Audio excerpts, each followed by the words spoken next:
Whether you're decorating an apartment or the entire house, the mirror is a must-have accent. However, there are a few guidelines you should follow when placing mirrors around your house. Here at AllHome, we'll be sharing the do's and don'ts of styling your home with mirrors. Do use large mirrors in tiny rooms. Don't be afraid to use large mirrors in small spaces. Mirrors can create the illusion of depth and space, so they really can help make a small room feel bigger. Don't place mirrors just anywhere around your home.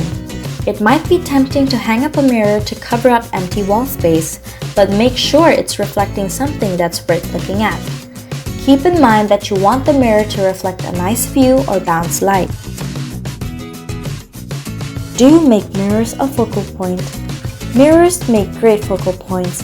It's why they're so often placed above mantles and dining room buffets. That way, the attention of people will go towards the mirror.